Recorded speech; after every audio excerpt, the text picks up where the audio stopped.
our customers are not looking to compare us to maybe the cable company or the phone company. They're comparing their experience and their interaction with Exelon to their interaction with Amazon, with Uber, with those tech giants. And so the bar is set very high, and we have an obligation to be able to keep up and to provide an experience that's on par with those. And we work very hard to do that. Welcome to This is Digital, a podcast brought to you by West Monroe.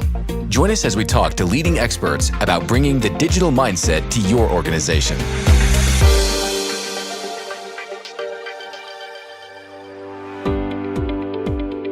Hi, everyone, and welcome to This is Digital, a podcast about leading with digital to win in the marketplace. I'm your host, Rissa Redden, Partner and Chief Marketing Officer here at West Monroe. West Monroe is a digital services firm. We are thinkers and makers who bring hands-on experience and technical know-how to get things done and to deliver lasting value. On This is Digital, we talk to experts about how to go about not just doing digital, but being digital. And today, I am honored to introduce Mark Browning, SVP and Chief Information Officer at Exelon. Mark brings 30 years of experience leading IT teams in the energy and utilities space. He joins us today to talk about digital transformation of the energy and utility industry, a highly regulated industry that serves customers who are accustomed to instant and constant customer engagement. How can the industry keep up with digital giants like Amazon or Google? Is it fair to compare the two when they serve different purposes? With that in mind, I am excited to dive in. Welcome, Mark. Thank you. It's great to be here. Thanks for having me. It is my pleasure. So, Mark, we're in a time where digital transformation is driven by leaders, but also by customers. Could you talk a little bit about how you think about or what your approach is to digital strategy and digital transformation? Well, I'll start a bit about Exelon and where we're headed or where we've been and where we're going. So Exelon was a company that was a combined transmission and distribution company, generation business, and a wholesale and retail power trading business. And in February of 2022, we separated into two independent companies, Exelon retaining the regulated part of our business and Constellation spinning off as the unregulated part of our business. And this has positioned Exelon to focus purely on our customers and the communities that we serve, focused on clean, reliable, resilient, affordable energy delivery systems. And as the nation's largest T&D company, we have the size and scale to be the steward and really the leader in this energy transition to really power the economic health and well-being of the large and diverse metropolitan areas that we serve. And with your focus on that energy transition, what are the components that make that up? Or how do you approach something that is so big? It's a great question. I think that there's all of these different elements and pieces of it. When you think about some of what I articulated there around resiliency, it's about ensuring that the power is on and stays on. As we move more towards electrification, we're going to be more and more dependent upon electricity for all that we do. You think about reliability, ensuring that when not only is the power on, but it comes back on quickly when there are disruptions, storms, and disturbances. Ensuring that we're focused on affordability. So really balancing the appropriate amount of investments in infrastructure to maintain reliability, resiliency, and cybersecurity while we ensure that we are providing an affordable product to our customers. And ultimately providing the customers with choices, being able to engage with our customers in ways that they want to engage. I think we're often thought of as a highly regulated monopoly that the customers have no choice. And we really see ourselves as being an energy advisor, helping our customers to make choices and giving them the tools and the capabilities to make those choices. And how do you like to engage with customers to better understand the needs and the choices that they're interested in? We go about that in a lot of different ways. A lot of stakeholder feedback that we utilize to inform our strategy and our business plans. Our operating companies participate in stakeholder engagement activities at the local levels. As a regulated company, we have both regulations at the federal level and at the state level. So there's a lot of different engagements, engagement forums that we actively participate to ensure that everyone has a voice and we can help shape things, shape policy where appropriate. And we also leverage voice of the customer to help build the solutions that we're providing. And when you think about the different types of feedback that you're soliciting, how do you aggregate that? Is it about looking for themes across these different avenues? I mean, it sounds like a lot of different channels in which you're engaging. How do you make that actionable? It very much is an exercise in really looking across a lot of different stakeholders, not only in that state and federal level, but being a company, Exelon, that's a collection of utilities, and really trying to figure out how can we come up with the best solution, providing input from all of these different jurisdictions, their stakeholders, all of the different constituents that are involved, and really getting to an outcome that provides the best solution is quite the challenge. It takes a lot of iterating, a lot of gaining feedback, adjusting, not getting locked into a single answer, but often being flexible and being able to pivot from where you started from or where you thought you were going to where you might ultimately go. A question for you around customer experience. When you have customers who are accustomed to, say, using Amazon for a frictionless transaction, or finding things quickly on a Google or a Facebook, is it fair that they bring those same expectations to you and to Exelon? They absolutely do. Our customers are not looking to compare us to maybe the cable company or the phone company. They're comparing their experience and their interaction with Exelon to their interaction with Amazon, with Uber, with those tech giants. And so the bar is set very high, and we have an obligation to be able to keep up and to provide an experience that's on par with those. And we work very hard to do that. I'm very proud of the IT organization that I lead and some of the capabilities that they've built in this space. So we do a lot to create customer channels and a customer experience that meets the customers where they want to be met. Do they want to interact with us through a traditional voice, talking to a CSR? Do they want to navigate an IVR to get to an outcome quicker? Do they want to text messages? Do they want to email us? And we try to afford them all of those different options. We have some engagements with social media. You can report an outage through some social channels with some of the technology that we have in place. So we've done a lot to put solutions in place to really try to keep up with what the expectation that our customers have of digital channels and engaging with a large corporation.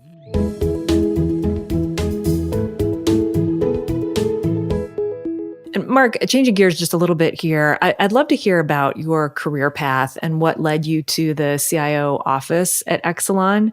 Could you step us through your experience that sort of paved that way? It's a career that, as you said at the beginning, 30 plus years. So I'm approaching 34 years in the utility industry. So I started at one of the Exelon companies right out of college. I started with ComEd and have seen this industry grow and transform significantly over the last 34 years. I've always been in IT. I've always been in a place that's very close to the business. I started out in a space we refer to as operational technologies. I was hired out of college to develop a SCADA system for ComEd. And from there, just continued to progress through various levels of responsibility, where I led an architecture team for a while, implemented large projects, progressed into a variety of leadership positions, leading IT for ComEd at one point, leading IT for our utilities before we separated into the two companies, and then with the separation, became the CIO for Exelon. So it's been a career that I look back on and see a lot of great opportunities. You think about a company of our size and scale. There's so many different avenues and so many different opportunities that someone can pursue in a career path, and I've had that privilege to be able to do that. And Mark, you studied math and computer science at University of Illinois. That is correct. Double major. And what attracted you to energy and utilities coming out of college when you reflect back? If I'm going to be completely transparent, I had a number of opportunities to join various companies, and naturally, you're very popular. I don't know about the popularity, but I did well coming out of college and doing the on-site interviews. I think I had offers from all the companies that I interviewed with. And at the time, ComEd was the one company that could actually tell me what I was going to be doing. A number of the offers were with consulting firms at the time. That's very early edge of consulting. And They basically told me that if you come to work for us, the day that you establish your start date will define what client you get put on, what city you work on, and what industry you'll work in. And that was a little bit too vague for me. It felt a little bit like rolling the dice on my career. Where with ComEd, it was really something that I could really get my arms around what the mission was, what the purpose was, and what I would be doing. And I always said to myself, if it doesn't challenge me, I'll move on. And I've really never moved on because there's just always been a new challenge. And I would say that there's never a more exciting time to be in the utility industry than right now. Agreed, 100%. And a question for you, how did that early experience shape how you think about talent acquisition today? That your desire to know what you were going to be doing in a tangible way, I would suspect that shows up in your recruiting conversations or in your conversations with prospective employees. How does that? Is that a fair assessment? It is, and there are a lot of, I think, learnings and experience that I bring to bear today from my experiences throughout my career. I had a tale of two careers. I was deeply technical in the first half of my career, and so I respect the deep technical acumen and the value that brings, and that I think helps me relate to technologists in the organization. But about halfway through my career, I was forced out of a role, and I was forced out of a role that I was really good at, that I was sort of in my comfort zone in. And somebody saw something in me that I didn't see in myself, and that was my leadership abilities, my ability to stretch and go further. It was through that I think I came to appreciate the value of rotational assignments, gaining experience in different roles, and being able to do that. So now I'm the person that's nudging people to rotate and move around. I think one of the things that gives me the greatest joy in coming to work every day is really seeing the growth and development of the employees in the organization, and being able to see spots where I can take somebody that I can see a skill set that they have here, and if they moved over here, they could develop a new talent or new skill that'll help them grow in their career is something that I really enjoy doing. Who was the mentor, Mark, that approached you with, "Hey, I see something in you, and I think you've got what it takes to, build your leadership acumen"? What was that moment like? Because it sounds like it was pretty transformative. It was, and it was a moment that I would say when I experienced at the time, it didn't feel good. I was moved out of a role where I was really deep technically, and I was the expert. And then I was moved into this architecture role where you needed to be really broad and wide, but very thin. And I was like, I'm not sure I like this. But once I flipped the switch and said, all right, this is what I'm doing now, and I need to excel at it. So I'm going to be the best leader that I can be in this capacity. And it really, really changed the trajectory of my career. And I look back on it, and that person, I have a lot to thank for the path that I'm on or have been on for the last number of years, because I probably would have just stayed heads down technical had it not been for that individual. And when you think about now serving in that mentor role and looking across your organization, how do you think about that as far as your approach to developing talent or recognizing these talents and abilities in your people and having conversations with them? What's been sort of, I'd love to hear your philosophy on how you've gone about that. Well, I think, first of all, forming a human connection with individuals is so important, really getting to know the individual. We spend so much of our time in the workplace that forming connections, building relationships, really knowing people, I think is important. Understanding what their aspirations are, understanding where they want to go, and helping them achieve that is, I think, so important. Being approachable, being able to have people feel comfortable coming to you, and being able to feel comfortable telling you not what you want to hear, but what you need to hear. And I think creating an environment that people are safe, they feel trusted, respected. I think those are all critically important aspects of really helping to coach and mentor employees in coaching and mentoring an organization. There's a piece that I read recently out of University of Chicago, and it was talking about the importance of being known as a leader What do you like to be known for? I think it's for some of what we're talking about here, really being known for growing a strong organization, growing talent, developing talent, seeing people be successful. I'm seeing a lot these days of IT employees moving into the business. And when I first came into the company, and maybe for the first half of my career, there wasn't a lot of that. But now I think there's a deep respect for what the IT discipline, the IT acumen brings to the equation. And I think you see a lot more of dependency on technology. This whole concept of being not only applying technology but being digital. It's becoming pervasive, and this company, like so many other companies, does not operate without technology. And so, to see talent from IT move into the business, see talent from the business move into IT, we're seeing a lot of that ebb and flow and back and forth. And a number of my leaders have left IT, gone into the business, came back, and it's been a great way to again grow their careers, gain new perspective, and come back with a whole lot more value that they can bring to a set of things that we're trying to accomplish. Well, I think you raise a really interesting point around technical acumen and how do you learn it? That you learn it in the technical, group, in the technology team.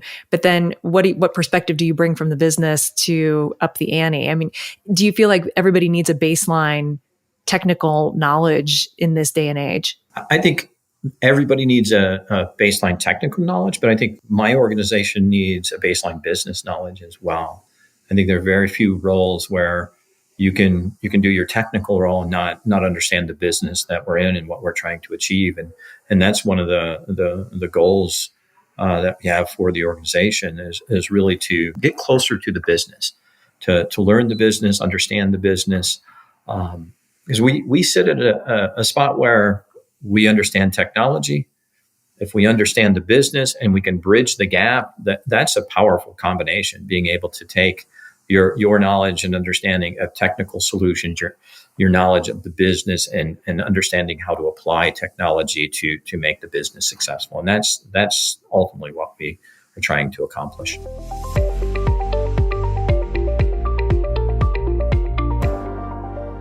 According to Salesforce, there's a piece that I read recently around culture might be the biggest obstacle that companies face when upgrading technology through digital transformation.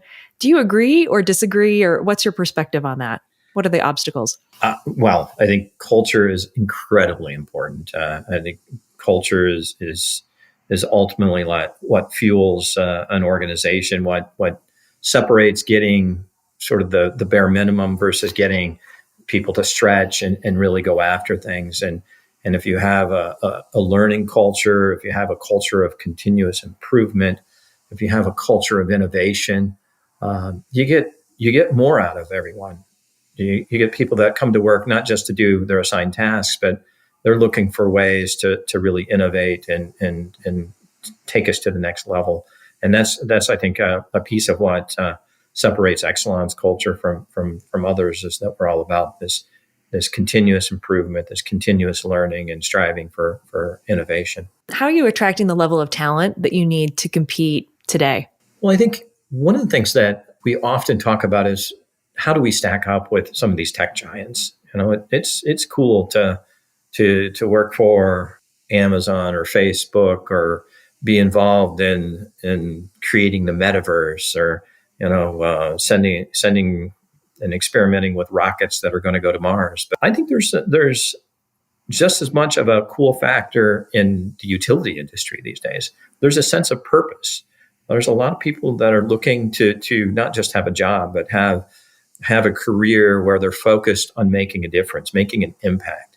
And how can we make an impact on a greener, brighter future for the communities that we serve? How do we make an impact on helping to upskill people in the communities that we serve? There's a whole host of opportunities in this whole space of attracting talent that just gets me excited every day. I think there's always been this view and this lens on IT that we're a bunch of coders.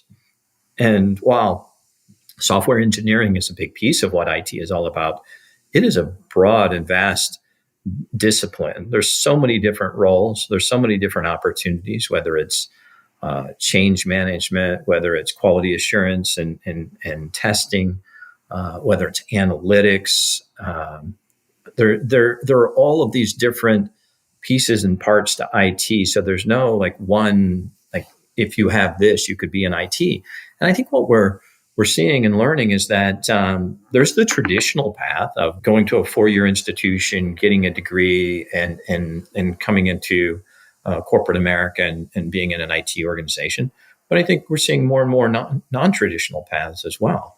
You think about cyber and cybersecurity, the pace in which cyber changes and moves is often faster than the pace in which a 4-year college degree and a college program moves. And so oftentimes there's certificate programs that you can have people achieve and come into the workforce without having to have a 4-year degree and can add a tremendous amount of value.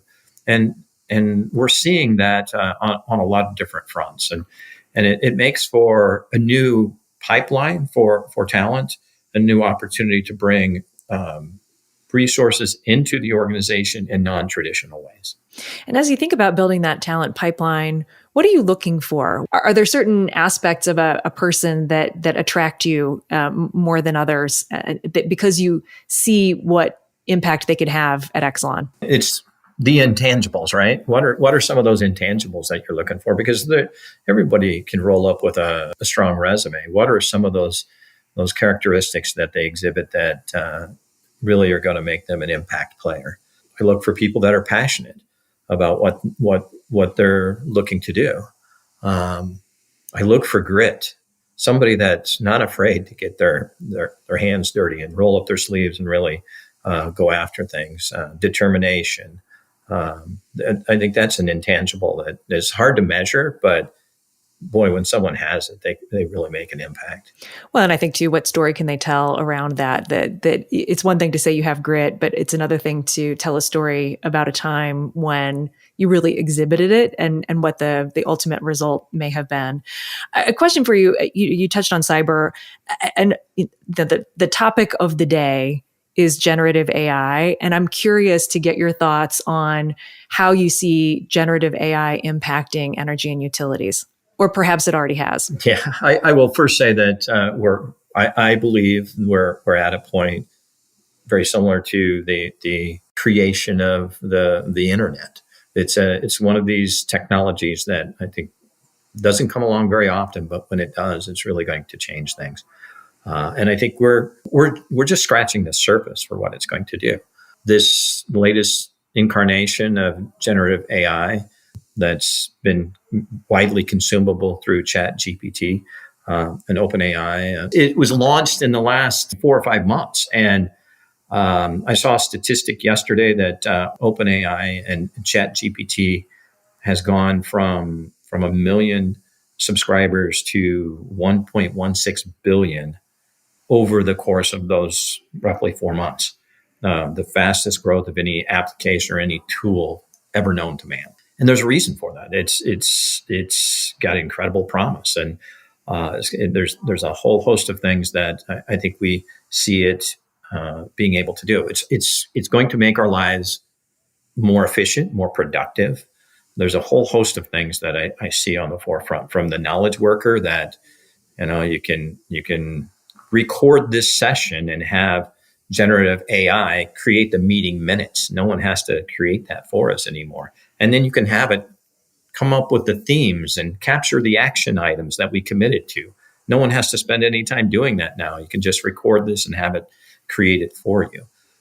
The ability for it to assist knowledge workers in the creation of a whole host of things like project plans and spreadsheets and presentations, I think are just some of the basics. But I look at our ability to use it and we're exploring a number of different use cases, but our ability to use it as sort of an assist or a co-pilot in the call centers to say, why is this customer calling? What are they looking for? What are some of the reasons that they've had interactions with us in the past? And what might they be looking for to help us provide a better customer experience is an example. I think using it out in the field to sort out some technical problems and historical issues with maybe maintenance activities. Being able to use it potentially to predict based on a weather pattern that's coming in and past weather patterns and outages that we had, volume of outages, location of outages, give us sort of a prediction of the impact of this impending weather. Maybe even go as far as to make a recommendation around staffing models and outage durations that our customers might be able to expect and form a communication plan around all that. I mean, these are some of the things that it could do. And so I think we're just scratching the surface, but it's super exciting. Agreed. And when you think about the use cases, how are you determining which use cases to experiment with first? And I think it also raises this larger question of governance and who gets to decide what about, applicability of generative AI. I'd love to get your thoughts on how you action something as big and as broad as generative AI. I'm smiling because that's the discussion of the day for us, yes. Right? It's how do we govern this? How do we put guardrails around it? How do we ensure that we're using it in a productive way? How are we not just assuming that the outputs that it provides us are factually correct and accurate? Then it involves a whole host of people, our legal organization, our supply organization, our IT teams, our security teams. There's a whole cross section of people that are looking at this right now to really figure out how are we going to govern this, put guardrails around it, but also to try and leverage it to the maximum extent possible and not get caught up in bureaucracy and that maybe slows us down from getting the benefits that we could out of it.